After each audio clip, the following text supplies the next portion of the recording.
10 dambuhalang kasalanan ni Pinoy sa mamamayang Pilipino. Una, pagsasagawa ng ilegal na operasyon sa Mama Sapano na ikinasawi ng 69 na Pilipino. Ilegal ang operasyon sa Mama Sapano dahil isang suspendidong hepe ng PNP na si Alan Purisima ang pinagmando.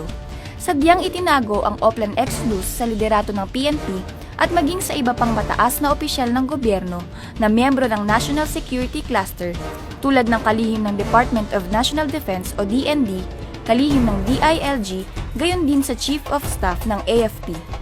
Ilegal ang operasyon sa Mama Sapano dahil sangkot hanggang sa combat operations ang dayuhang tropang US.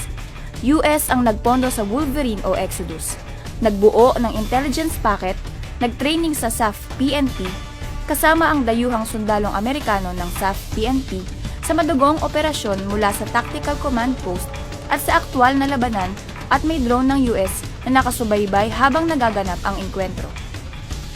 69 na Pilipino ang namatay nang nag-astang General si Aquino at kinumando ang isang sensitibo at malaking operasyong pulis alinsunod sa kagustuhan ng US. Umabot sa 1,500 na pamilya ang nagbakwit sa dating payapang komunidad ng mga sibilyan sa Mama Sapano. Pangalawa, pagsuko ng soberanya ng bansa at pagsunod sa dikta ng US. Kinakaladkad ni Aquino ang Pilipinas sa gera ng US sa ngalan ng War on Terror nito at pinirmahan ang makaisang panig na Enhanced Defense Cooperation Agreement o EDCA. Ipinatupad niya ang anti-Pilipino at makadayuhang K-12 na sistema ng edukasyon. Patuloy din itong nagiging inutil sa bayan at sunod-sunuran sa dayuhan sa isyu ng Spratly Islands at Sabah. Pinalusot niya ang US sa maliit na danyo sa malaking pinsala nito sa Tubataha Reef. Pinapahintulutan niya ang mga dayuhang bansa na maglabas-pasok ng nukleyar na armas sa karagatan ng Pilipinas. Pinapagamit din niya ang karagatan at himpapawid ng bansa para sa operasyong militar ng US. Pangatlo, pandarambong sa kaban ng bayan.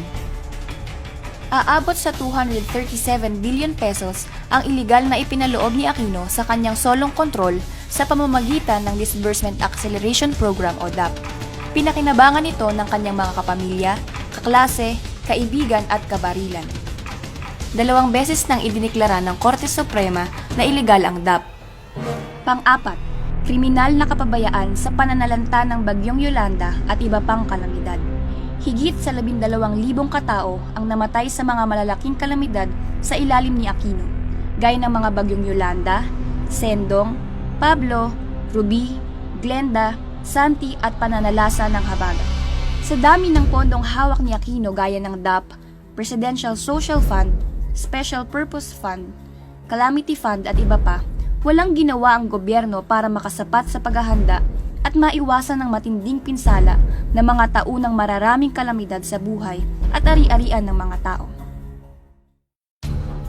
Panglima, pagpapahirap at pagbebenta ng interes ng mamamayan para pagkakitaan ng mga pribadong negosyo. Ibinenta ni Aquino para pagkakitaan ng malalaking pribadong negosyo ang mga public utilities at serbisyo gaya ng orthopedic hospital, MRT at LRT, mga komunidad na tirahan ng Maralita gaya ng North Triangle at iba pa. Pang-anim, pagsirit ng presyo ng mga bilihin at batayang pangangailangan ng mamamayan habang ipinako sa napakababang halaga ang sahod. Nananatili sa 466 pesos ang minimum wage sa NCR at mas mababa sa mga probinsya, habang tinatayang nasa 1,200 piso na ang halaga na kailangan ng isang pamilya kada araw para matustusan ang mga batayang pangangailangan. Pampito, pagwasak sa kalikasan sa malawakang pagmimina para pagkakitaan ng mga dayuhang kumpanya. 61% ng mining applications ang inaprobahan ni Aquino o aabot sa 1,000 sa mahigit 1,600 nag-apply. Nasa mahigit 300,000 hektarya ang binukas para sa pagmimina habang mahigit 100 bilyong piso ang kinikita at inilalabas sa bansa ng mga dayuhang korporasyon sa mina sa taong 2014 lamang. Kapalit nito, halos 40,000 pamilya ang napalaya sa mga komunidad at lupang ninuno at 31 katutubo sa mga lupang minimina ang napatay. Pangwalo, pagharang at panloloko sa distribusyon ng lupa sa Hacienda Luisita. Patuloy na pandarahas laban sa mga magsasaka at manggagawang bukid ng Hacienda Luisita at patuloy na kawalan ng hustisya sa masakir. Pangsyam, patuloy na paglabag sa karapatang pantao at pananabotahe sa peace talks. Sa ilalim ng administrasyon ni Pinoy, lalong lumaganap ang kontraktualisasyon sa paggawa. Maraming maralit ang mga komunidad naman ang marahas na dindemolish. Umabot na sa 208 ang bagong bilanggong politikal, 204 ang biktima ng extrajudicial killings, 21 ang biktima ng sapilitang pagkawala. Samantala, pinapahintulutan ni Pinoy ang special treatment kay General Palparan at promosyon sa mga dumukot kay Jonas Burgos. Binabaliwala niya ang mga napirmahang kasunduan sa pagitan ng GPH at NDFP gaya ng Karil at Jasig. Gayon din sa pagitan ng GPH at MILF gaya ng Coordination at Ceasefire Agreement.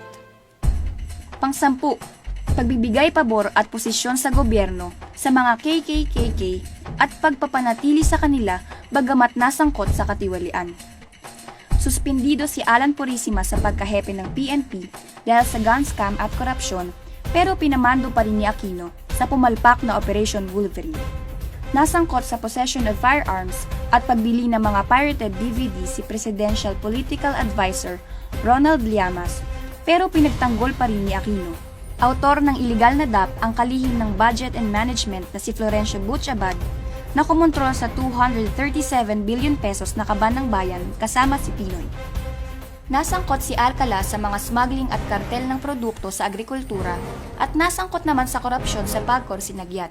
Ngunit pare-parehong ipinagtanggol, pinanatili sa pwesto at pinagmalaki pa ni Aquino. Hindi mapapanagot si Aquino sa kanyang mga dambuhalang kasalanan sa mamamayan hanggat nananatili ito sa pwesto. Kaya't ang ating panawagan, paalisin at panagutin ang puppet, pasista, pahirap at walang malasakit sa mamamayang Pangulong Noynoy Aquino.